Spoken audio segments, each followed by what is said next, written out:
Internets, welcome back to another Sultans and Sneakers podcast episode. I'm with the man, Mr. Omar, aka Omar Durrani, from Mocha, Mr. Omar Chess Academy, old friend of mine from Columbus, Ohio. Omar, first of all, he's been taking me around South Florida this weekend. Appreciate your hospitality, man. Oh, man, thank you, man. It's a pleasure to be here. It's great that you're visiting me and I could be a host to you, and thanks for having me on. Absolutely. We were talking about this a few months ago, but I want to go back a little bit. So maybe like 2 years ago, I have this habit where I tend to think about people from the past. They just randomly pop in my head. And I was like, remember that dude Omar Durrani? I ain't seen him in 15 years. He was at Ohio State with me, and then he disappeared. Yeah. So I Googled you, and I found that you did like a TED Talk on how arranged marriage worked for you. And that's got like, 867K views. Trying to get you up to you're almost at 1 million, right? Yeah. And you got like over 1,000 comments on that video. Yeah. So I've got 2 TED Talks. This was my first TED Talk. I moved to Florida for my master's. I went to FIU, and FIU hosted a TEDx event. And I was fortunate enough. I actually wanted to give I always wanted to give a TED Talk, and being in business school, I wanted to give a talk that was compelling. So my concept was actually, Maheen, I wanted to give a talk on the negative effects of globalization. Do we need more franchises, or do we need more unique ideas and unique businesses? And the business school was like, that's nice, but didn't you just go one weekend to Chicago and get engaged and come back? Yeah. Because I was a class president, and word got out that they're like, Omar, you're so business savvy and forward thinking. Why are you doing something so backwards, like an arranged marriage? And I was like, backwards? Excuse you? And I was like, you know what? It's like somebody needs to tell the story, Maheen. Yeah. And from a perspective of it working, because some of us are fortunate to find the love of our lives, and some of them have to go through different things, where they're not just the girl next door. And so mine was literally the girl in the next hemisphere over instead of the door over. And the arranged marriage process is the only thing that would have brought us together. And so, check it out. It's called Finding Love in Arranged Marriages. Yeah. And the thing is, one thing, when I saw that, it was surprising. So then I run into you at ISNA, the ISNA convention, Islamic Society North America in Houston. And I'd already seen and I remember, and I was like, yo, I saw your TED Talk. And you knew about my podcast. Yeah. So it was kind of like, but I'll be honest, when I saw the video, the TED Talk, I was like, because you didn't seem like an arranged marriage kind of guy in undergrad. Yeah. I remember, I'll tell you a story, and I want to put you on blast here.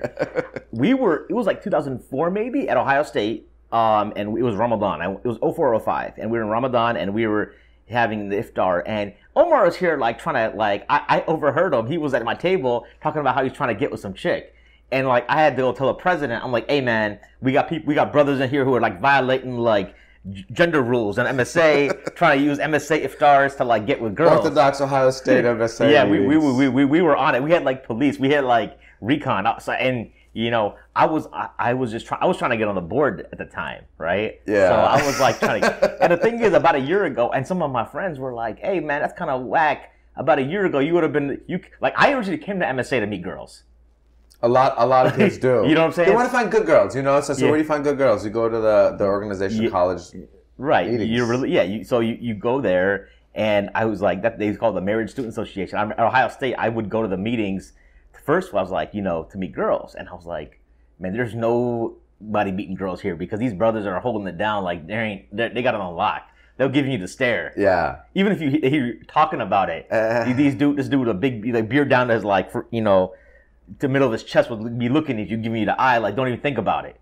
You know what I mean? But then the pizza was good, so I stayed for the pizza. Yeah, it was always good. It was good food. It was good people, and it just reminded us to kind of, be on the right path. So for sure. Before we finish up the marriage talk, I saw some of the comments. Some of the pushback comments were, well, you only been married a few months at the time of the video. So now you've been in the game 5-6 years. Yeah. How you feeling now? Man. It still works for you? I mean, marriage it's tough, Yeah. You have your arguments and stuff, but it's when it's something that's love and it's worth fighting for, you do that. And I'm blessed. I have 2 children. I couldn't have chosen a better path or partner for myself.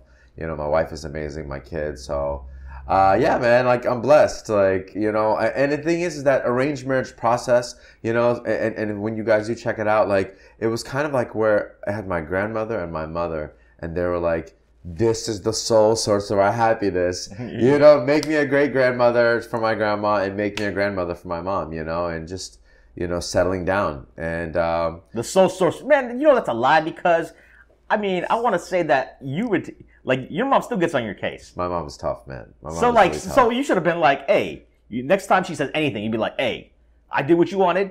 I can do whatever I want now. I'm about to quit my job now and just go to be a chess guy. No. Or whatever. Yeah, no. Everything has to come about. And you guys will hear from my story, you know, like I started this chess academy when I was like in college at 25, and then literally it was like, you know, we'll get to that, but I have a career, corporate career, you know, I have an MBA. You know, I went to grad school, business school at FIU. Like, I made this change and this jump. I left Ohio State. Florida International. So I want to go back. So let's go back to the chess thing. So sure. Talk to me a little bit about chess as a kid for you. By the way, for those who are interested, you have a TED Talk about chess as well. I do. So make sure you check that out. But let's talk about let's segue into chess because that's the meat of the topic I wanted to cover with you today. Sure. So chess for me, it's a unique love affair I have with this game. I want to say it was the first something that I had my first ever victory in. Like, I want you guys who are watching at home to think about, when was your first victory?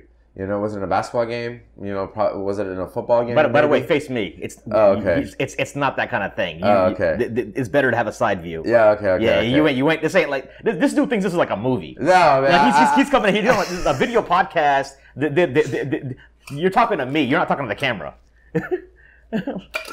I feel you, man. Yeah, don't be talking to the camera. No. The camera's just here to get your shot. No, man. So basically, bro, it's like a first time being on a podcast, you know. No, man. I grew up in America, but then my mom sent me to India. My grandmother raised me there for about 4 or 5 years, my first formative years, and I came back when I was like 5. I left when I was like 1, and so basically, I remember it was the second grade, and I couldn't speak any English. And I remember it was raining. It was indoor recess, and I'm looking around like, what do I want to do? Some kids are jumping rope. Some kids are playing Monopoly. I'm like, no, I don't want to do that. I want to do that. Some kids are drawing out, and then I saw 2 kids, a white kid and a black kid, playing a game with black pieces and white pieces. And this brown kid was hooked. I was like, what is this? So I stood over and I watched from the side. And I couldn't speak English like fully. Like, you understand? Like I spoke Urdu, like we spoke Hindi, obviously. Even was taught Telugu because, you know, it was in Hyderabad, and Hyderabad's in the south, you know. But always knew some English, and you had to read and write, and you had to write cursive. But I literally would read their lips. I remember I had a notebook. I would write down what they're saying. King. Oh, ye Shah hai. Queen. Oh, ye Rani hai. You know, like, and just kind of... and then defining it and then kind of looking it up, and I was enamored.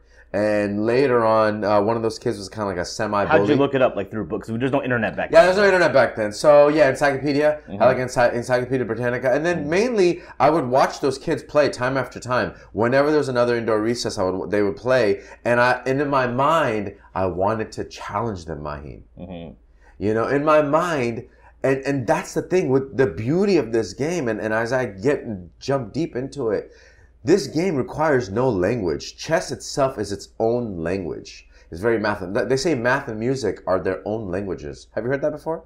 No, but I can see where they're coming from. Right? Like music is like its own entity. It's so cool. It has its variations. And math, it's like no matter where you go in the world, 2 + 2 will always be 4. You know, it's like, it's just the numbers are always exact. And so chess kind of falls into that, which I didn't know as a kid. And so, but because of that, and so the story for that ends basically towards the end of the year, one of the bullies, the white kid, you know, had to step up to him, and I challenged him in chess.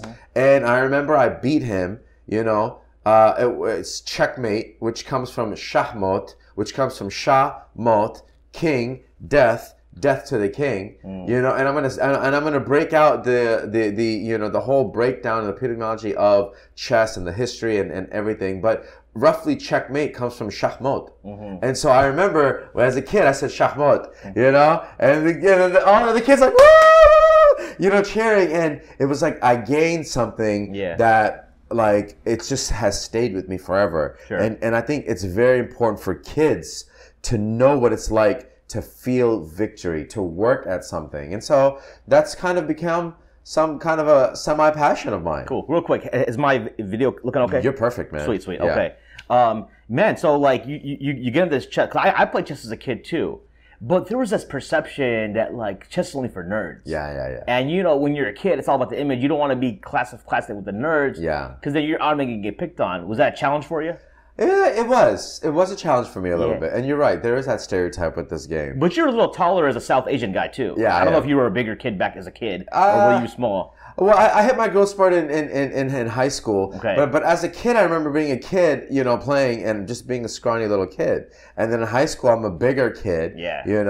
But I noticed that like really intellect should have no borders. You know what I mean? Right. And so it's like someone having glasses. You got glasses. Right. Someone's gonna be, oh, he's a nerd. Well, now it's changed. Like, oh, he's a deep thinker now. But no, people now wear glasses. They don't need them. They don't even need them. Right. Yeah. So So I believe like in a way like you can redefine the cool. If you can do that with glasses. Yeah. I think a game like chess. And a lot of efforts have been made to show that it is a thinking person's game. Yeah. But a thinking person is not necessarily a bad thing. Sure. Yeah. So talk to me a little bit about your early teens starting to compete and like kind of some of that story. Okay. So I learned how to play chess when I was 7, and I like to say I was self-taught. But I didn't really excel to that high state level until I did get some teaching. And so basically in 6th and 7th grade, like 5th, 6th and 7th grade, I would play chess for our schools, like chess club.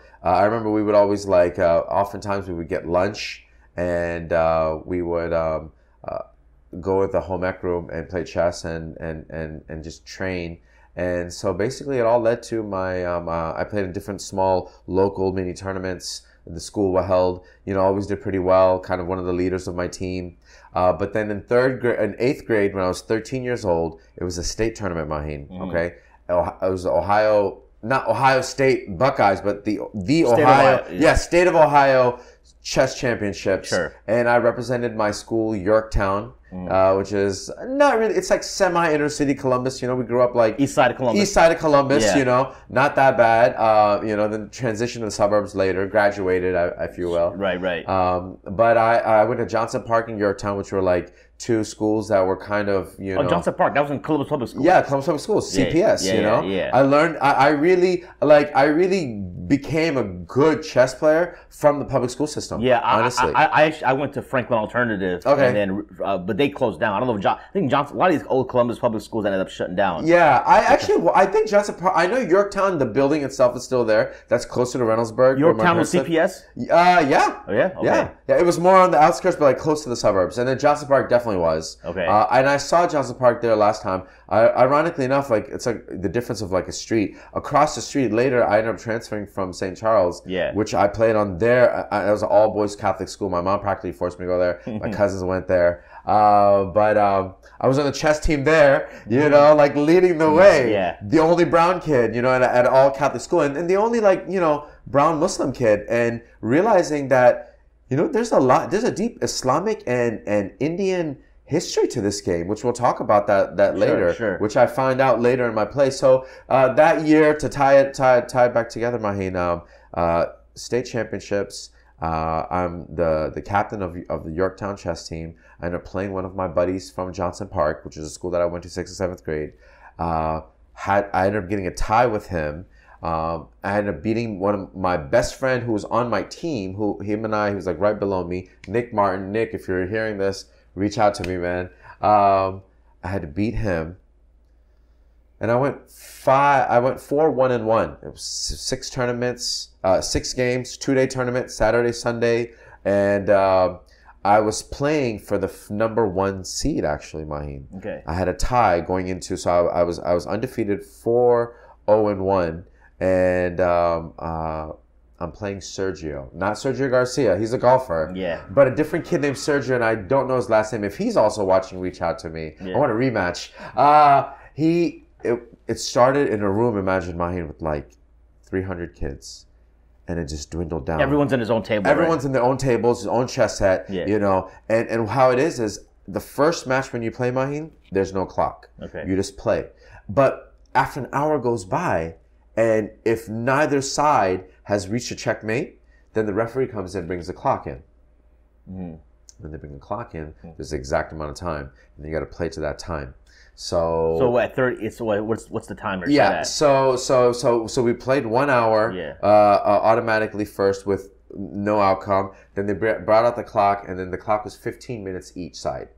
I had 15 minutes. He had 15 minutes. 15 minutes for one move. No. How it is a clock is a clock is basically you make a move and then you hit the clock. When you hit the clock, your time it's going backwards. It's going down. So it's both of us start at 15 minutes.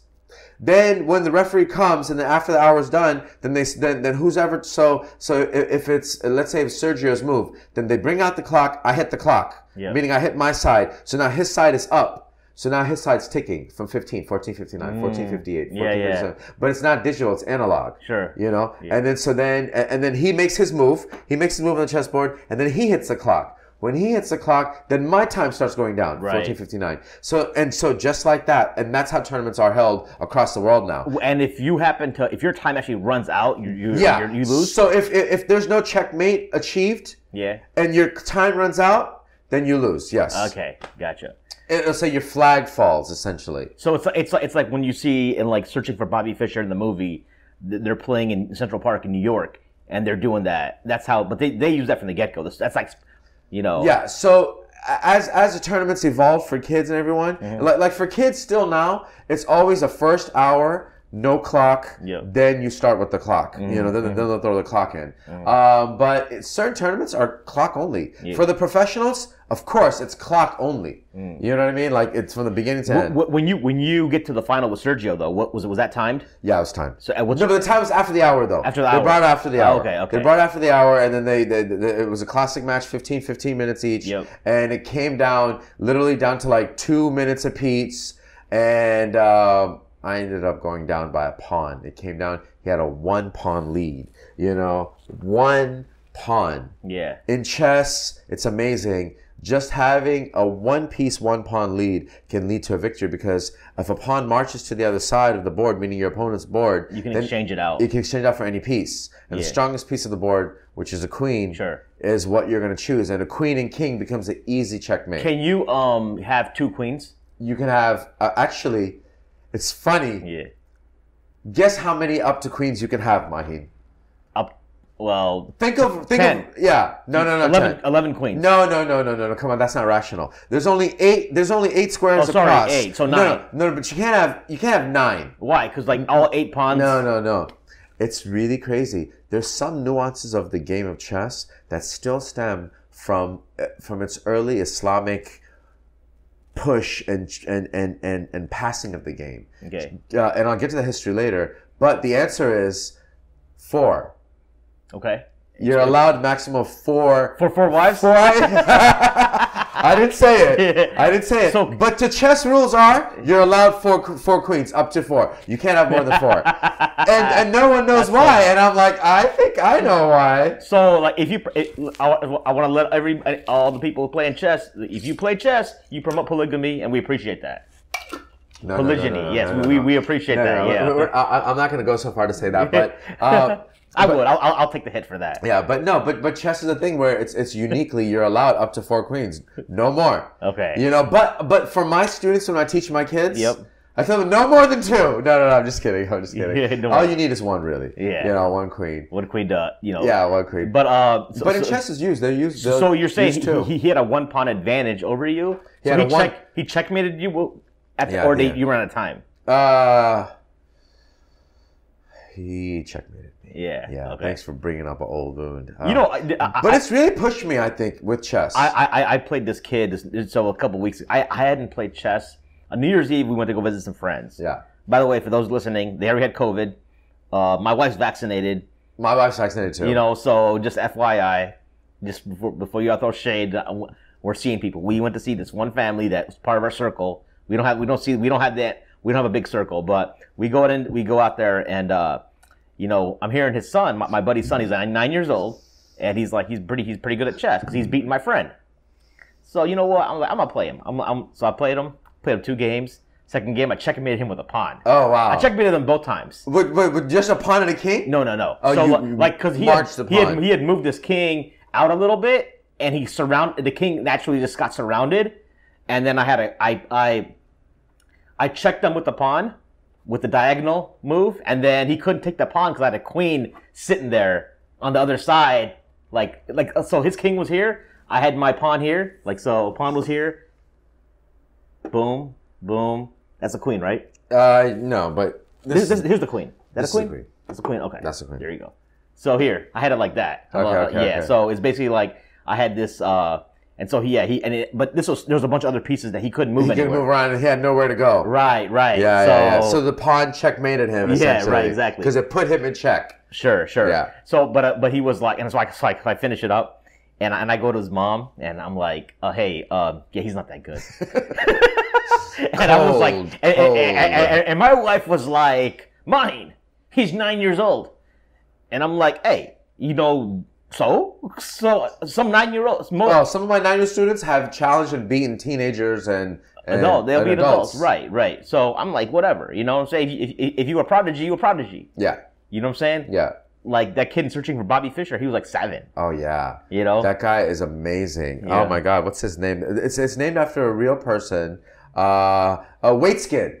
His last name Josh Waitskin. Yeah. This guy's amazing. Josh Waitskin's a real dude? It makes a real guy. Yeah. This guy's so real and amazing. He was a child prodigy, an amazing chess player. People thought he would be an American chess champion. Yeah. But the thing with chess guys, there's a lot of pressure. It's like teen acting. It's like, where's Macaulay Culkin?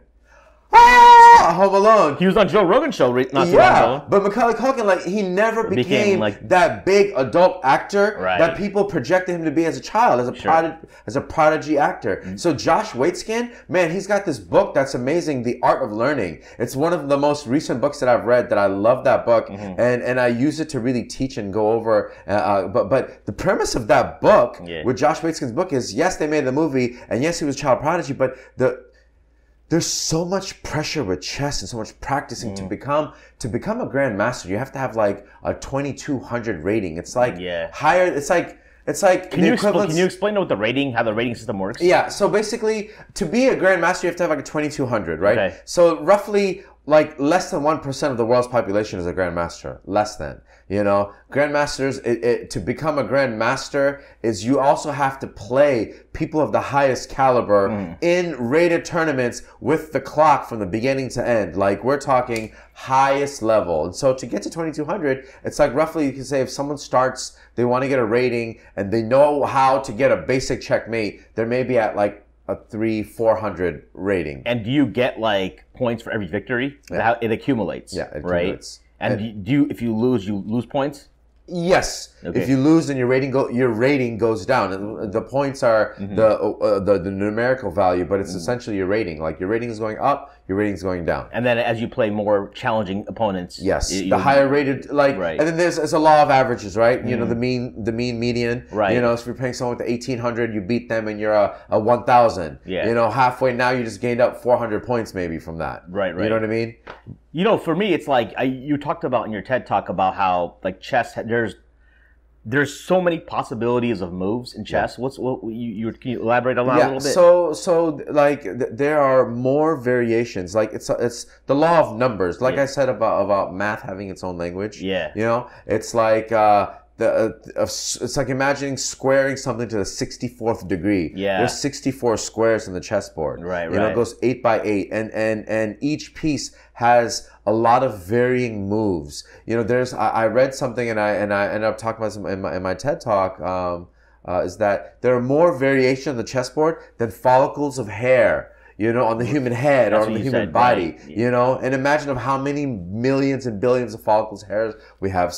But as you learn chess and you learn more, you can exclude certain moves because in a certain moment you're never going to be moving. Like, although there's a lot of variations to consider, once you get better and better, you're not even going to consider moving a rook that's like still in this back row with a knight next to it with 2 pawns in front of it, because a rook moves up and down, side to side, and when there's 3 pieces around it and it can't move, you're not going to factor in the variations of the rook in your calculations. So those 1,000 moves that or 100 moves that could come from that variation is not going to be in your mind for calculating that next move. Right. So it is a highly sophisticated, difficult calculating game, but when taught right, when explained, with a thorough explanation, especially with passion, and I'm going to get to that later, it's really compelling and it's amazing for children. For those that are watching, if you have kids, I mean, they say chess is like one of the highest IQ raising activities that young children can do. And we know a young mind is molding up until 6, 7 years old. They learn 60% of what they're going to learn for the rest of their life. So some of my students that I've taught, like a Suleiman or some of these other kids, and I'll get to that. Yeah. When they learn at that 6, 6.5, 7 age, it changes their modality of thinking forever, Maheen. Sure. So in a positive way. Quick question. So when I learned chess as a kid, it seems like everyone starts off the same way. It's always like the pawn in front of the king or the pawn in front of the queen, and then you kind of move, because the pawn on the first time can move up 2 spaces, right? Yeah. And then sometimes you do one will go up 2 spaces. Is that a typical start for even masters? Does everyone pretty much start the same way? Yes. Okay. Yes. So the basic. So it's like I said of choices. Great question, by the way, Maheen. So when I teach my students from the beginning, I only teach them to move the king's pawn, because human instinct, it's like, like when kids' instinct is different than from an adult's instinct, right? So when they begin, they see all the pieces. The middle looks daunting. It's like, oh my God, it's like starting from the middle, It's like as a kid, it's like, oh, maybe I'll start from the outside, like moving the rook pawn up 2, or, moving this rook pawn up 2, which if a kid does that, I stop them right away and say, no. Why? Because there's no potential from that, meaning that you want your weapons, you want your pieces, this is essentially rivals like war, right? So it's like, controlling the center allows you to position yourself to gain control and hindsight on all corners of the board. So the king's pawn, when you move the king's pawn, and later we'll set the board up, and I don't know if we could, I don't think you can get that in a shot. We can't get on a shot. It's really hard to get a shot. No, that's fine. But essentially, once you open a king's pawn or queen's pawn, what that allows you then is what's next to the king is the bishop. Then the bishop has access to get out. Right? Because the bishop goes diagonal, right? Once you move your king's pawn, also your queen has access now. The diagonal from the queen can come out. So essentially, by moving your king's pawn up 2, you can position yourself for what's known as the scholar's mate, a scholar's checkmate, which positions you for the formal checkmate just by moving your king's pawn up 2 squares. Then it allows you to move your queen up 2 squares corner, and then the bishop 4 squares, and they both will be attacking the one pawn that's next to the king, which is always considered, the weakest pawn. Sure. F7, on black side. F7. Okay, gotcha. I'll tell you what. when I was playing this kid the other day, like a couple weeks back. So he starts off that traditional move, right? And he's talking all like I'm control. And you know what my typical first move is? G2 or B2. Okay. Because what I do is I move the pawn. That's the knight's pawn, right? Yeah, knight's pawn. I move the knight's pawn up 1. Yep. And then what I do is I usually will stick the bishop up 1 diagonal, and basically, so if you expose the other, so you kind of like, if they happen to like forget, what happens a lot of times I notice is it'll just hang there. And sometimes what happens is they forget about their pawn here. Yep. They open it up, and I come and kill their rook. Oh wow. Right. Because it doesn't happen right away. It'll happen like 4 or 5 moves down the road. Yeah. It just kind of chills there. The bishop just stays there. Yeah. Like it'll come here, and then it'll just be like they'll forget about it, and they'll move their pawn, and Yeah. come. And so that because he was like he figured like he was talking about this. Like, I guess he had studied some chess theory. He's talking about controlling the middle and all that. He was talking trash throughout the game. Who, the 9-year-old? Yeah. Jeez, he knew a lot of stuff basically. Yeah, I didn't know this. I knew typically how I've always played. I used to do that in the beginning, but sometimes it depends. If I play somebody multiple times back to back, I change my start too.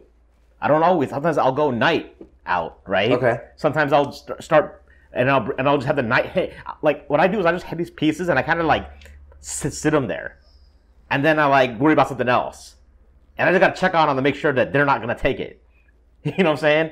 Because sometimes what happens is like they'll forget about this early move I made, and then they'll like move their queen somewhere, and then that knight just eats it because they just. So that's kind of how but I've never had formal like training and stuff. But I want to hear a little bit about your family pushback, because I know you went to you got a chance to go to state, right? State champion. I was third in the state. When I lost to Sergio, if I would have beat him, I would have been number one. Right. But then I lost to him, so I ended up number 3. But you got an invite to nationals. Did you go? Got an invite to nationals. I did not get to go to nationals. Can you explain? So basically, it's like after, from the craze of like, 5th grade, 6th grade, 7th grade, and then in the culmination to state champion 8th grade, I was set to go to nationals, and, my mom was set for me to go to a private school. She's like, I'm sending you here. It's like, I would have had to, it was like a working, I would have worked towards some of my tuition. Obviously, it wasn't going to be like a free ride, but Maheen, basically, man, my mom was like, I'm sending you to St. Charles. Like, you gotta focus on your school. If you do good in high school, you'll get a scholarship and you'll get into college. She's like, that's enough for chess. I'm like, Mom. Are there chess scholarships? There are. In fact, Rochelle Ballantyne, who starred in a documentary called Brooklyn Castle, which is about the #1 national high school team from and they're from IS 318, which I visited that school. Sure. I trained with these kids in my Mr. Omar training. She did so well. She's on pace to becoming the first African American female grandmaster. She got a full ride scholarship at Stanford, Maheen. Wow. She's in Stanford, living it up. Not to mention, now she's also a commentator. Yeah. So the very tournament that I take my students to, which is in Ohio, like being from Ohio, the largest chess tournament in Ohio is held by a really great family, the Pomerantz. The Pomerantz family. They're an exceptional family. They've teamed up with Chris Collinsworth and some of the Bengals hierarchy. Former players, yeah. Yep, no hierarchy really. Okay. And they use Cincinnati Bengals Stadium, the press boxes, and they host the largest Ohio tournament, the largest tri-state tournament. Kentucky, Ohio, and West Virginia. Okay. Even you get some Michigan, the state up north likes to, they like to get their hands dirty in Ohio. Yeah. Recruit players from Ohio, so not going to Ohio State. So we get a lot of, so Michigan, Ohio, Kentucky, Indiana, West Virginia, they all come to that Cincinnati Bengals Stadium for this tournament, which now, I digress, Rochelle Ballantyne, who was a child prodigy chess player in New York City, gets a full ride chess scholarship to Stanford. Right. And now is coming back home, getting paid to be a commentator and talk about chess, and is living a fruitful life and career out of it. Right. Because her mom let her go to nationals. Nice. See that? No, we'll send this clip to your mom. Yeah. She won't listen. She'd be like, hey, listen, your son could have gone to Stanford. Auntie. Instead I went to Ohio State, but hey, I'm a Buckeye, I love Ohio State, you know. But anyways, tell me, but then you go to college. When we met undergrad, I didn't know this backstory about you and chess until very recently, right? Right. Because back then we'd see MSA. I remember you was the clean cut dude. You always had nice nice gelled hair and, you had this charm with the ladies, That was just, still have it. You still have it. I still see it. It's not with the ladies. Now it's with my students. I'm married. Yeah. Come on, Maheen. Why you put me on blast, homie? But I didn't see it. So you took a little break, I guess, from chess while you were at Ohio State? I did. But then what triggered the resurgence back into chess? So essentially, great question. Man, this is a good podcaster here. He got his questions ready. So after Ohio State, basically, I moved out of my house, and then I got an apartment. My mom comes over one day, and she's unannounced, bringing me good food, So then I'm like, okay, come on in, Mom. Then she comes in my room. She goes and she's like, college is starting in 2 weeks. She's like, your clothes are in your closet. Your colognes are on your desk. Where are your books at?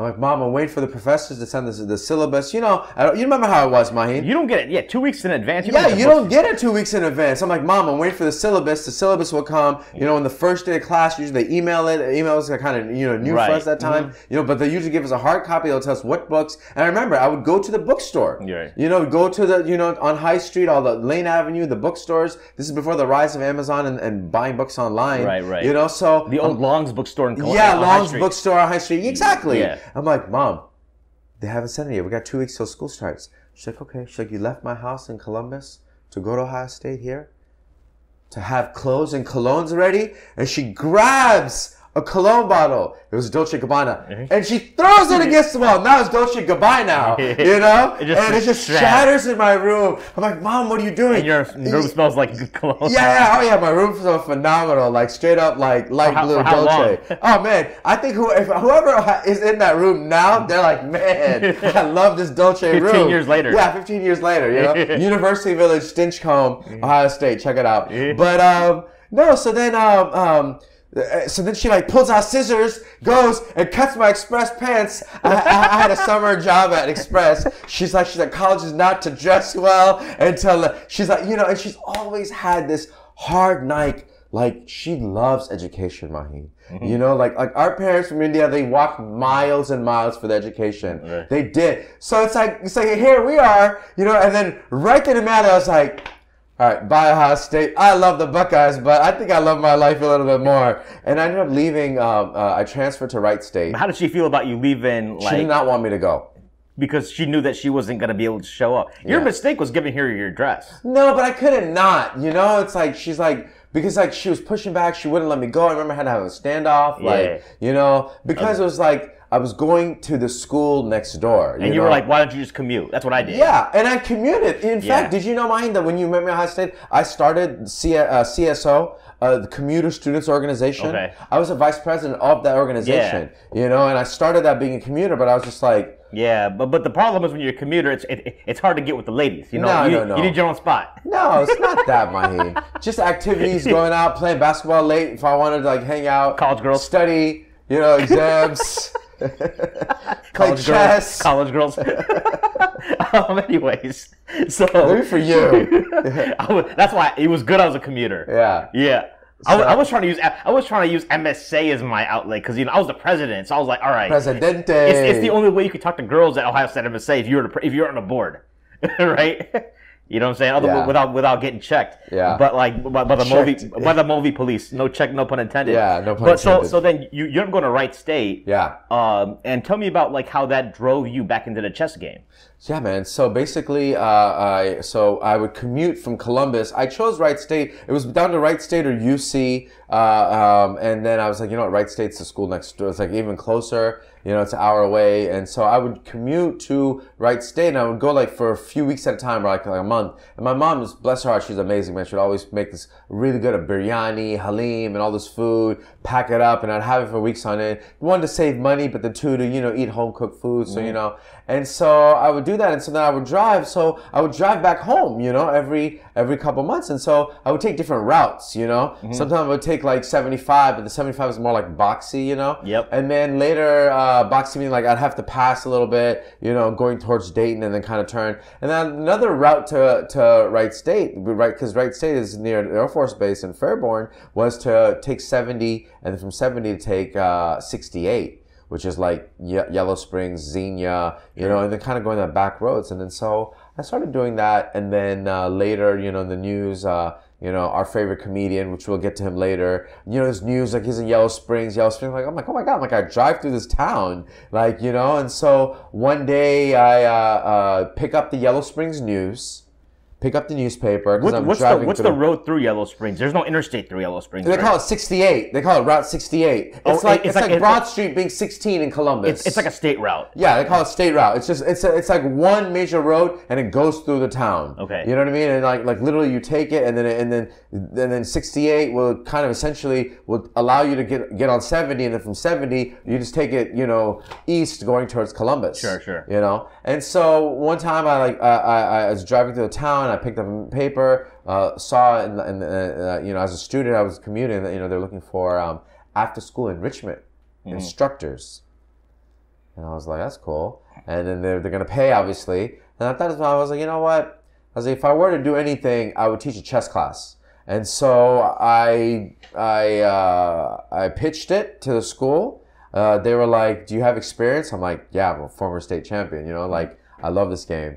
And just like that, they were like, all right. So then the school, I remember, the school provided me with the Walmart little thin cardboard boards, which for those of you who are watching, never buy the paper chess sets. If you're gonna invest in a board for your family, for your kids, you're gonna want to get something decent, you know, a felt board with like, you know, little weighted pieces. Instead of spending $10, spend $25 and get a set that could last a lifetime, is what I say. So essentially, the school, I ended up setting a record. I had like 35 kids interested in one class, and then we did it again the next year. Is it a public school or private? It was a public school. Okay. Yeah. Mills Lawn Elementary School, you know, and basically, I went into the school. I did a 2-minute drill, a 2-minute pitch on the greatness of this game of chess and the benefits for the mind. And this little small town in middle Ohio had never come across really chess on a large scale. Sure. And this guy from Columbus, on my way as a student from Wright State, I would teach, and then I designed it. My schedule was Monday through Thursday. I had classes on a Friday. You know, I would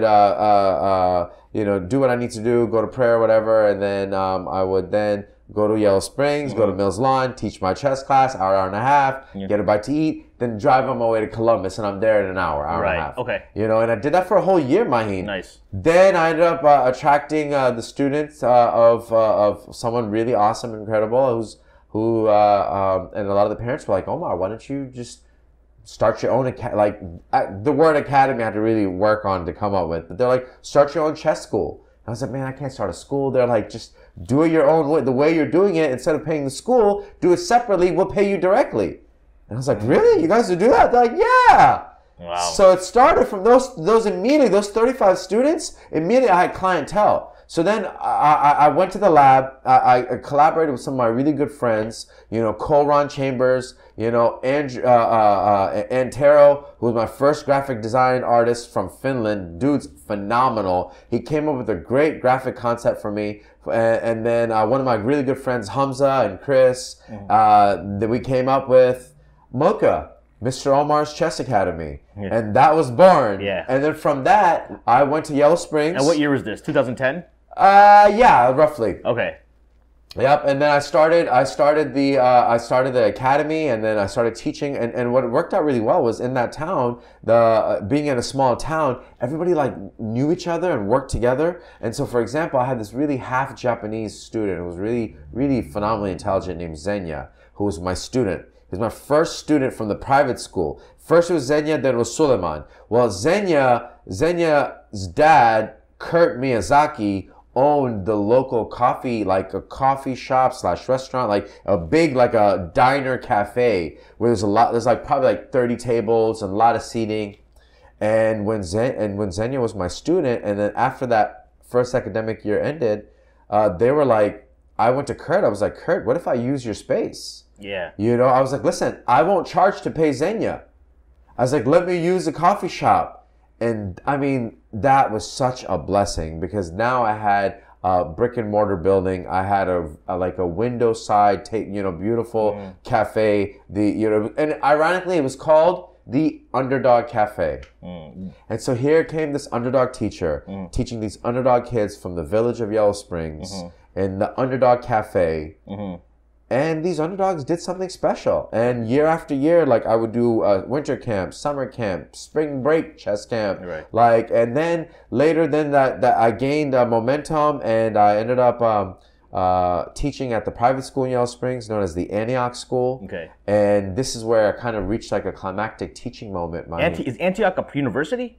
Yeah, it is. So there's a city, I think, like outside of Syria, that's called Antioch, which stems back to like the Roman days. Yep. You know, a historical city. And then there's an Antioch College, and then there's an Antioch School. Okay. Some old Antiochans, if you will, moved to Yellow Springs. You know, Yellow Springs is a very historical area, actually. The underground railroads went through Yellow Springs. You had restaurants with underground chambers and stuff, Mayan. Like Coretta Scott King went to Antioch College. Okay. You know, Martin Luther King's wife. Sure. You know what I mean? Will Chappelle, Dave Chappelle's dad, was a professor at the Antioch college too. Sure. So the Antioch school, I ended up doing a chess residency there where I taught every kid in this private school, and then I reached like this new teaching prime time where I created my own chess syllabus, where literally I could teach over 100 kids the whole, I mean, literally I can go from 0 to hero with my training, you know, and with a 1 month chess residency. So you were doing this thing while you were at Wright State for how many years? For a couple years. Okay. You know, for a couple years I did this, and then basically after a few years, my loving. But you told me a story about one time you had almost taken over like a street at Yellow Springs. Okay. And tell me about that story. Okay, so that was in that range of your. Yeah, in this range of a couple years that I was teaching these kids chess in Yellow Springs, they would have what's known as a street fair, almost like the International Festival in Columbus, where you have different vendors would sell their product, like your awesome Chicago Leaders hat. Yeah. You know, let's say you got 20 of those, or if I have like, you know, my kind of, and by the way, this outfit is like the Mr. Omar getup, if you will. Okay. You know, if I were to sell anything, and so this town had this where vendors were encouraged to sell, and a lot of out-of-townies, I mean, thousands of dollars would be made. Nice. And I rented a space from the Chamber of Yellow Springs, where I had my students challenge innocent tourists to raise money for the academy for us to go to the chess tournament, to the Queen City Classic that year. Yeah. And that year, man, was really awesome because then our brother Dave Chappelle, who's the father of two of my really incredible students, walked up and he's like, Omar, wherever I go, there's chess in Yellow Springs, man. He's like, and I quote, he said, "You have started a movement here." And I mean, and this for those who are asleep, Dave Chappelle, the comedian. Yeah, and this isn't like some other random Dave Chappelle. Yeah, this is the Dave Chappelle. Yeah. Will the real Dave Chappelle please stand up? Yeah. You know, I'm blessed. Every time Dave saw me, so much love. He's like, he always called me Mr. Omar. You're right. You know, and if I will, I'll talk about that. You know, kids need to know to respect their teachers. Yeah. And Dave like pulled me to the side. Was like, man, I got to tell you, this reminds me of the South. I'm like, the South. You know, he's like, yeah, back in the day, anyone, the way like Southern hospitality, the manners that were taught to kids, if you knew any adult, you said Mr. or Mrs. in front of their name. Mm-hmm. So he would be Mr. David, you know, or you would be Mr. Maheen. Yeah. You know, and so then the Mr. Omar, and every time you see me, Dave Chappelle would be like, Mr. Omar, what's up, Mr. Omar, dap me up, you know? Yeah. And his kids, because the kids like, Mr. Omar, in fact, I'll give you a quick thing, Ibrahim Chappelle, who was one of my, you know, like star students next to his brother Suleiman, one day this new little kid, his name was like Timmy or something, you know, like just joined the academy, and he's like, Omar, and I'm like getting chess sets or clocks from the car. He's like, Omar, I have a checkmate. And then Ibrahim's like, hey, that's Mr. Omar to you, buddy. You know? And I was like walking in, I saw that. And I had to come and I put my hand around Ibi. I'm like, you guys hear that? Like, yes, Mr. Omar. And so it like reinforced that teaching mentality. And so this is my getup, you know, like this is for your show, but really this is what Mr. Omar looks like. Yeah. I always have a tie on because of those high school years. My mom sent me to private school, and I've just kind of normalized. It's like kind of like reshaping, changing what cool is. When kids see me, they know I mean business. Right. And when parents and teachers and educators see me, they're like, wow, this guy's not like teaching chess like it's like I'm teaching beatboxing or like you know anything else. So it's serious. So now your time in Ohio had to come to an end. Yeah. You mentioned your mother. Mom shows up, and what'd she say? So I do the residency in Yellow Springs, right? I teach a whole school. I get paid like nearly $5,000, dude. $5,000 for the year, or for 1 month. Okay. For January to teach the whole school. We're talking over 150 kids with my curriculum. Mm-hmm. You know, so for those that are watching, and the results are this, and you'll see, and you can see this in my TED Talk. All roads to success begins with chess, because this school, when they brought this team teacher, this faithful chess instructor in Mr. Omar, I took it so seriously, Maheen. Every single day I taught these kids a new variation, a new opening, which by the way, the King's Pawn opening, there's on Netflix a show called Queen's Gambit. Yeah. So the Queen's Pawn opening, that's called the Queen's Gambit, you can open. And then there's also a King's Gambit, which maybe if I do something, I'll call it the King's Gambit, you know, which is the King's Pawn opening from what you taught. Right. So teaching that to the kids, the science and the history and the why, and really and each classroom allotted me a different hour where I went throughout the day. I would have lunch with them. I was like a traveling teacher throughout one school. You know, I would love to do some of these schools in Chicago, Maheen. Actually, now I'm getting a on-the-spot idea. I'd love to do chess residency at your daughter's school, maybe. Sure. You know, like chess is so powerful. So what happened was these kids, after this residency, that year, like this residency was in January, our tournament was in March. It was so fresh in their mind, our training. And by the way, at the end, I did like a final project where the kids would do an art project. It was something chess-based, historical-based. They found out about how chess started in India, and it went through India, and then, you know, Shatranj is Shah. You know, it's a game of kings, and Iranians and Persians and the Muslim Empire played a huge role of taking this game, you know, from India and then transposing and taking it from the Middle East, North Africa to Europe. So basically, I'm thinking that I have something for the basis for a TV show or a documentary. I'm like, Mom, I'm gonna do something big with this. I'm gonna do something big with this. She's like, you've graduated college and you're not moving on to a career. She's like, you're teaching kids. So what? I'm tired of you worrying about other people's kids, son. Can I worry about my own son? You're my son. Yeah. When are you going to get married? When are you going to have kids? Like, time is ticking. You talk about chess clock ticking? Your chess clock is ticked and done, son. It's like, Mom, I just did a residency with the Chappelle kids. Do you understand? It's like I'm teaching like you know Bollywood? Like, you know Shah Rukh Khan? He's giving a TED Talk. I've given a TED Talk too, Mom. I'm teaching a Hollywood actor, Dave Chappelle. She's like, Hollywood, Bollywood, I'm sick of it. Go to grad school. She don't care that Dave Chappelle is probably the most famous comedian in the world. Oh, yeah. Probably, maybe like he's one of the greatest of all time. Like, right. You know, and he's so humble. He's such a good dad. You know, and like him and his wife, I gotta give a shout out to Elaine, like his wife, man. She has facilitated and kind of went through and helped me with the academy. Just because it's like Merchant of Cool, right? Yeah. She co-signed me because Suleiman Ibrahim loved chess and Mr. Omar so much. The rest of the town sent their kids to my academy. Nice. And year after year, we won second place, third place. Our teams did so well, you know, and we would go to this tournament, and I thought, and we filmed a lot of things that, you know, something hadn't culminated yet, but anyways, you move on.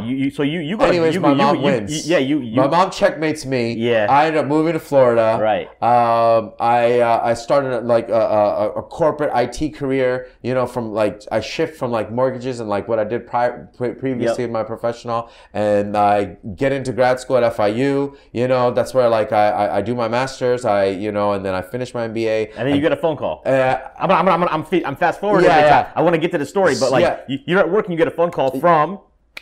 I get a phone call from Suleiman Chappelle. Yeah. So I'm at Office Depot Global Headquarters. You know, I'm settled. I have a wife. I have a baby. You know, it's 2018. And out of nowhere, I get a phone call, and my student calls me crying. And I'm like, Suleiman, what's up, Mr. Omar? I really love chess. I really love this game. He's like, after you left, and then he starts going on and on. He's like, Dad's too busy. You know, Mom's like, there's no one here to teach us. And then basically what happened was Dave did an amazing residency. Like I did a chess residency at his son's school. He did a comedy residency in Times Square. You know, sold out shows day after day. He was there for like a month, and I was actually working in Boston at the time for Santander Bank, their global national headquarters, and Suleiman and his best friends fly on Dave's private plane. They go to New York City. Before the night shows, they want to hang out during the day. Where do they go? They go to what you mentioned with Searching for Bobby Fischer. Yep. They go to Central Park. They go to Washington Park. They start playing against what I call the homeless geniuses. And I've played these guys. These dudes mean business, man. Yeah. You gotta pay to play. Yeah. You wanna play them, you gotta put $5 on the table, and that's just to play for their time. And they're very let's just say rougher on the edges, you know? Yeah. And so they're playing, whether they're playing kids or adults, it's checkmate for them. This is their job. They eat with they get a checkmate, they get more money because then people want a rematch. And so these kids, my students are playing them, some of them are doing good now, and then afterwards, checkmate, man.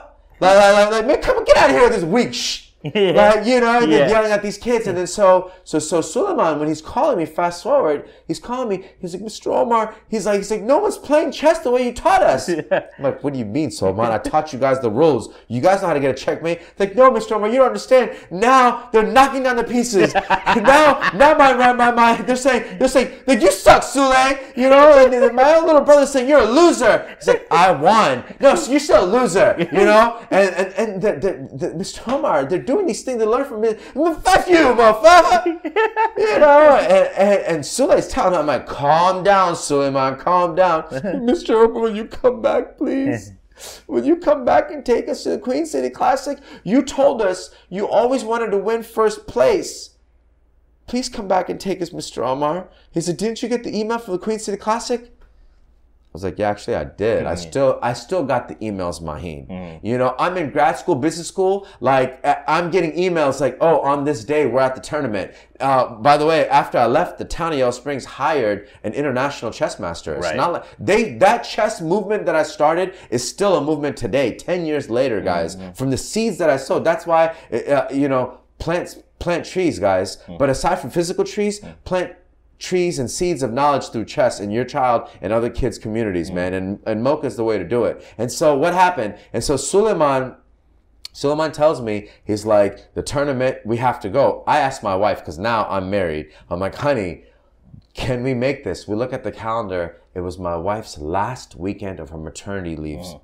Last weekend, I'm like, honey, that's a sign. You go to work next week. You know, you've been off. We just had our daughter, my beautiful little daughter, you know, who's 3 years old now. And so this is 3 years ago, 2018. And so I asked my wife, I'm like, sweetie, you know, can I start using this time to train? And mind you, it's like November, like, you know, it's like near Thanksgiving time, you know. So I was already going home for Thanksgiving. So in a way, Suleiman was really smart. He's like, aren't you coming home for Thanksgiving? So we started training right then and there. I go home to Columbus for training. It's like back into the old right state mode. I'm driving to Yellow Springs. I'm teaching these kids. I even did a thing where I'm on the phone FaceTiming them while I'm driving, like, you know, talking to them. And then I knock on the door, walk in. The kid's like, Mr. Omar's here. Suleiman and I set up for him to do a sleepover. Sure. He did that. And then so that year we do that. And then you're still going back to Florida for your job. Yeah, I'm going back to Florida for my job. I'm working in Office Depot Global Headquarters. I'm a senior functional analyst. I'm working on the business side of IT.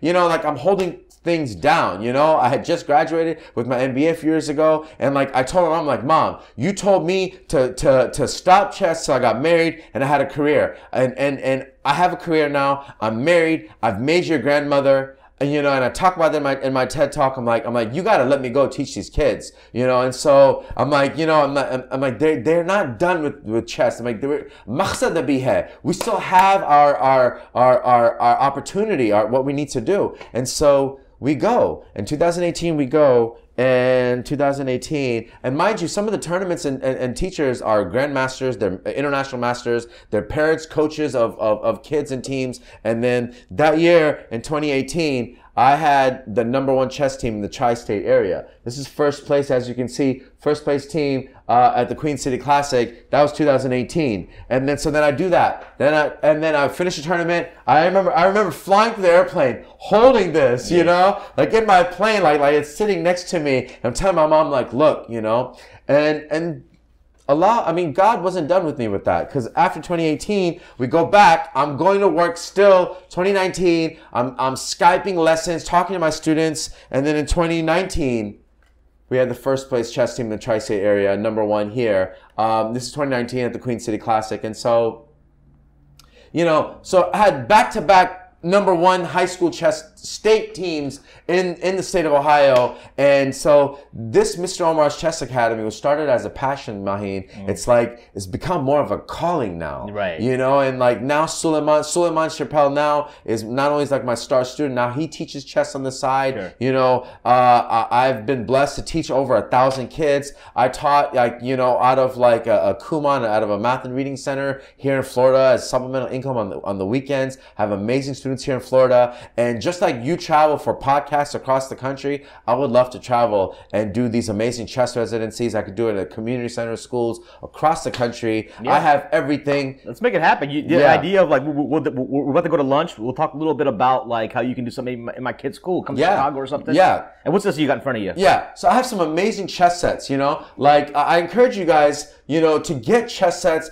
that are not your typical chess sets. This is like a Mongolian Persian chess set. Like, this is really amazing craftsmanship. Did you guys know chess was the most written about book in the Middle Ages after the Bible? Like, when the Moors took chess from the Straits of Gibraltar, from Granada, into Spain and into España, into Andalusia, into the European world, like chess was traded and brought from the Middle East and India. You know, some of the amazing history of chess, Maheen, is like there were no knights or rooks at the beginning when India, and I want to share this history. I want to show one more thing also, is that when chess started, there was a king, his general, then you had the 3 animals used in battle. What do you think those 3 animals are, Maheen? And I love asking these to kids. An elephant? An elephant. That's really smart. You knew that. Yes. Okay. Elephant's one. What's another animal? A monkey? No, man. You can't use a monkey to fight in a battle. Monkey's going to run off and save his own life. A tiger? A tiger is uncontrollable. Okay. A horse? Yes. Okay. Which is still in the chessboard. Okay. Which is a knight now. Sure. What's the third animal? Ooh, a camel? Yeah, to travel long distances. Sure. Camel. So I have a chess set to this day, and I hope to do a future project where, actually, if you check out my chess TED Talk, you'll see I show a historic old chess set that had elephants, which were like elephants, camels, and horses. And then you had the king and his general, which $1 million word for those that are watching, you're going to learn. And this was a millionaire question, was the royal vizier. In Urdu, it's vizier. There's a great Bollywood movie with Farhan Akhtar and Amitabh Bachchan, which, you know, I love the Akhtars. If you guys are watching Farhan and Zoya, I want to make a chess movie with you guys. Sure. You know, but Vizier is an amazing movie about that. And so this history of chess is lost, and kids and people around the world need to know that people from the subcontinent, we are the gatekeepers of this amazing game. In fact, did you guys know that when the Queen of England was the Raj of India, after the Mughal dynasty was kind of dwindling down in the Durrani Empire, you know, which is my last name, came in and ruled India for a major time. Then when the East India Company came and started taking over different parts of the land, they mandated that every chess set in the world afterwards would be made with a cross. India still to this day is one of the largest makers of chess sets across the world. They have so much wood there, India being the equator. So as you see, most chess sets have a cross. But for those of you that are watching, I want to compel you guys to look into amazing different sets like Susan Polgar. This is not just a men's game, Maheen. You know, Susan Polgar was one of the first female chess grandmasters. She's got her own chess set where with her chess set, I mean, it's like maybe a little bit more like $50. I mean, we're talking lifelong amazing chess set. Her and her sister Judith Polgar, they're amazing chess masters. Like, they have a chess set where they have their king. You see this king has something different than the usual cross, right? Well, look at this. From the Polgar set, you can buy a king that doesn't have a cross. Oh, wait a minute. You have an option as a cross, or you have an option for the turban, you know, the crown, the Islamic crown. Yeah. And so as you can see, then I can take off the cross if I wanted, and then boom, push in this, and now I have Islamic kings. So it's something to look into, ladies and gentlemen that are watching, you know, or you can have it like this. And that's how chess through the Crusades, a lot of the chess sets it was like, you know, this type versus this king. But, you know, so this is a historical part of this game that's being lost. You know, let's reclaim that, guys.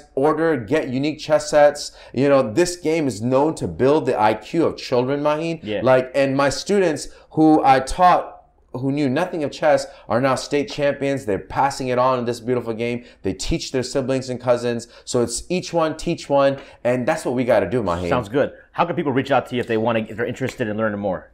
Reach out to me. Watch my TED Talk, my chess TED Talk. Okay. You can leave a comment. I can respond to you right away. My website, MrOmar.com, MISTER. It's down right now, but check out the TED Talk. What about Instagram?